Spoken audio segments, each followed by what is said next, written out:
My Navajo taco recipe is easy and delicious. From making the fry bread to browning the meat to putting it all together, I'll show you how to make Native American tacos from scratch. Let's get started. First, let's focus on the fry bread. For that, you will need 2 cups of either self-rising flour, as I measure 300 grams, or 2 cups of all-purpose flour, and then you'll need to add 1 tablespoon of baking powder and a half teaspoon of salt. For the liquid, you'll need 1 cup of either milk or water, 240 grams, and you'll also need 1 tablespoon of oil to coat the dough ball while it rests. You'll also need a couple tablespoons of flour off to the side to coat your hands while you're making the ball of dough. And I also recommend adding an extra half a teaspoon of salt. It's optional, but I think it's going to make the bread more flavorful. For the taco toppings, you'll need 1 pound of lean ground beef. I'm using 8515, 1 1-ounce packet of taco seasoning, 1 15.5 ounce can of beans. I think chili beans, which are spiced pinto beans, would probably be the most traditional, but I've used kidney beans. You can use regular pinto, black beans, whatever you want. For the cheese, you'll probably need about 4 ounces for 4 tacos. You'll need some lettuce and tomato, however much you want, and then of course your taco sauce, salsa, sour cream, guacamole, whatever you want. This recipe and these ingredients will make 4 servings, so 4 large, fully decked out tacos, enough for a small family. So the first step in this recipe, like I said, is making the fry bread, and I need to warm up the liquid.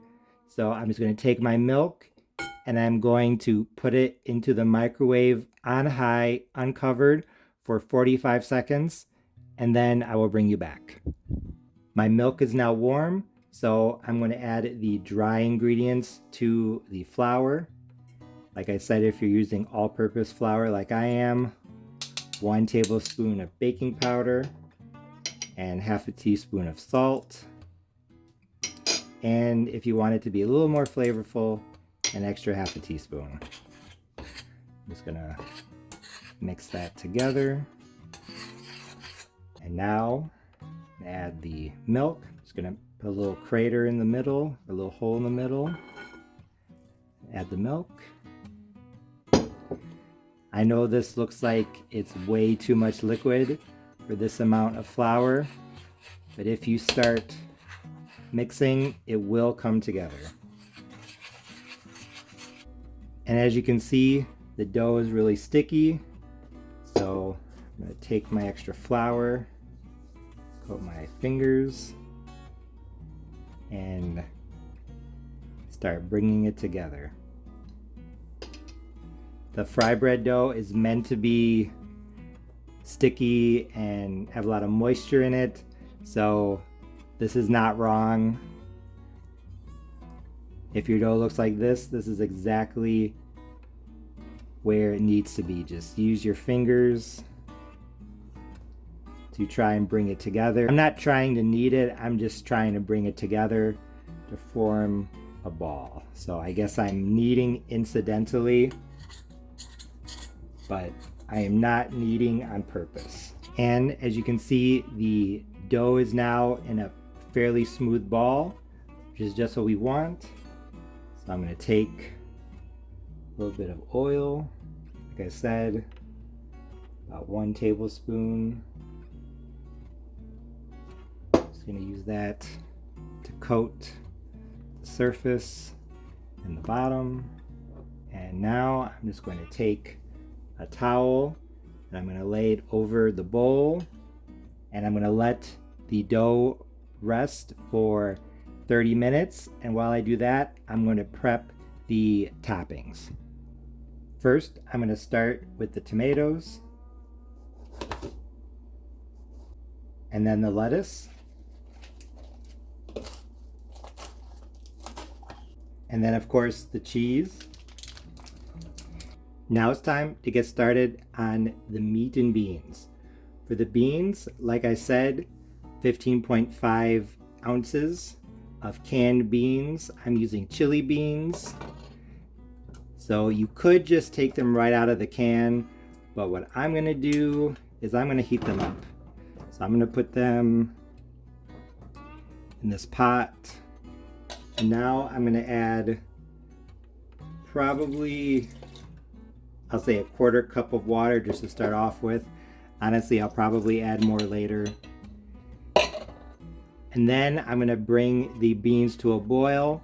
And once they're boiling, I'm going to just simmer them on medium heat, medium or low heat. This is just to soften them so that they start to break down a little bit, not too much, but just a little bit. And for the beef, now I have about a tablespoon of oil that's been heating in this pan. So I'm just going to dump in my ground beef.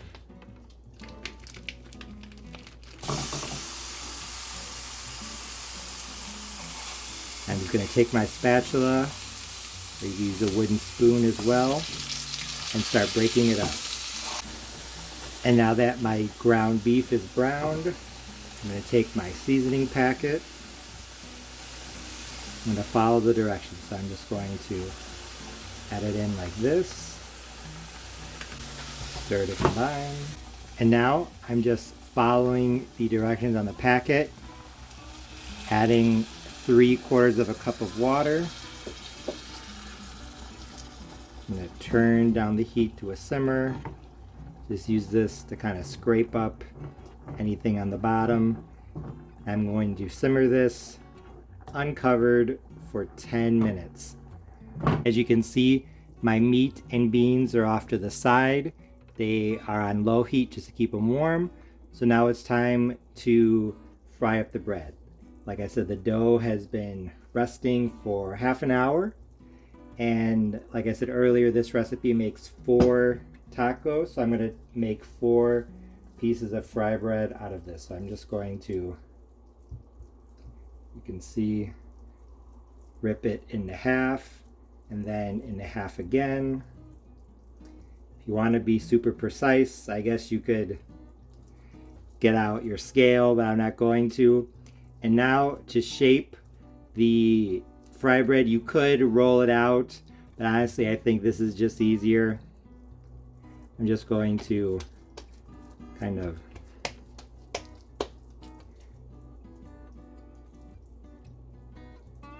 flatten it out with my hand, make it into at least a somewhat circular shape. My oil is preheating, about 350, 375 degrees. You don't want your fry bread to be too thin, because if it's too thin, then it's going to be crispy, it won't be fluffy. So about 1/4 inch thick. And before you fry it, I recommend poking 2 small holes in it, one on either side. That's just going to help keep it flatter. Now into the oil my fry bread taco goes. Soon to be. Now these fry very quickly. So I'm using my timer. I'm thinking probably 30 seconds, 45, no more than 1 minute. If your oil's hot enough, you don't need much time at all. Notice how it's puffing up, which is exactly what we want. It's been almost 30 seconds now. I'll let it go a little bit longer. Let's say 45 seconds per side.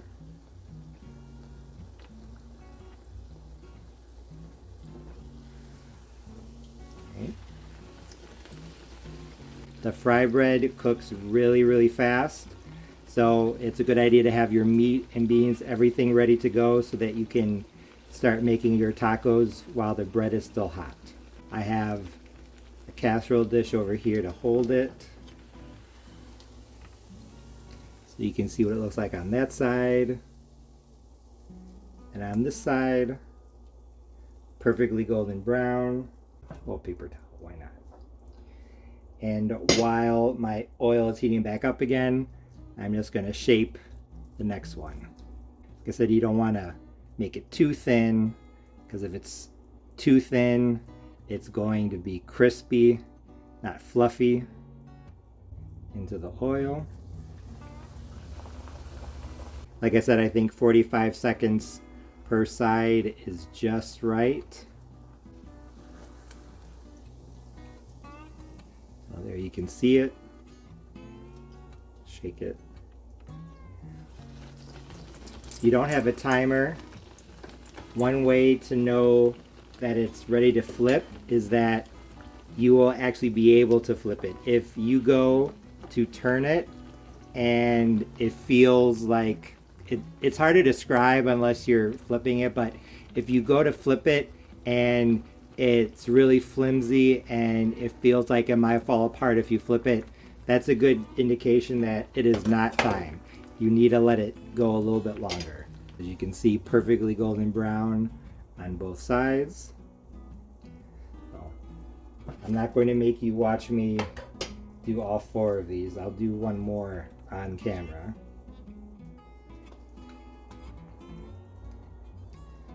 And then you drop it in. As you can see, my Navajo taco recipe is now done. My fry bread is done. My meat is cooked and my beans are done. I have my toppings. It's time to start assembling. This is gonna be good. I will use the first one, why not? So here's my first piece of fry bread. You can see they're all about the same size. They're all about the size of a dinner plate.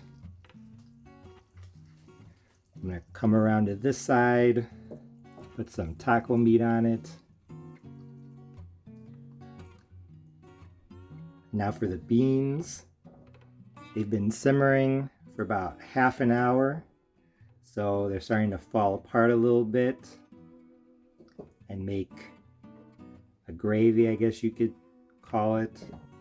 You could put the cheese anywhere you want, but I would recommend putting it on top of the meat and beans, because in that way it's going to melt.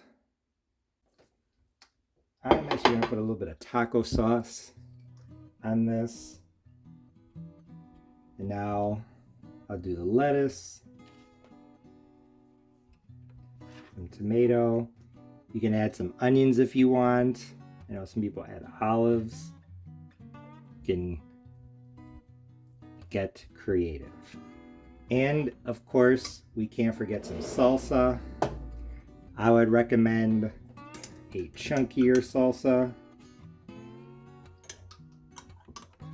but honestly, you can, like I said, use whatever you want. Sour cream, guacamole. And this is how you make a fully loaded Navajo taco. As you can see, this looked amazing. The bread was perfectly golden brown and the colorful toppings looked just as good, so I couldn't wait to sit down and give it a try. And when I took my first bite, I knew that my Navajo taco recipe was a big success because it was absolutely delicious. First of all, the flavor. The fry bread taco shell itself had a neutral, slightly salty flavor that was good on its own, but great as the base for the rest of the dish. The ground beef was perfectly seasoned like a classic taco, flavorful with a hint of spice, but not hot. The mild chili beans had a similar amount of heat, so the two went together perfectly. The sharpness of the cheddar brought out the flavor even more, and the lettuce and tomatoes made this hearty meal feel surprisingly refreshing. The taco sauce and chunky salsa were the perfect finishing touches because they added the perfect amount of extra flavor and moisture that made everything work together in perfect harmony. And in addition to the incredible flavor, I really liked the texture as well. The Navajo taco shell was crispy on the outside and chewy in a good way on the inside, just like the fry bread you would get at a traditional powwow. The meat and beans were juicy, the cheese melty, and the lettuce and tomato crispy, so like I said, all of the textures work together in absolute perfection. So in short, this traditional Navajo taco recipe was outstanding. I would highly recommend it. You might want to try this recipe topping it with chili instead of cooking the ground beef and beans separately. But other than that, if you want to learn how to make traditional Navajo tacos like what you would get at a powwow, you need to give this a try. As always, thanks for watching. See you next time.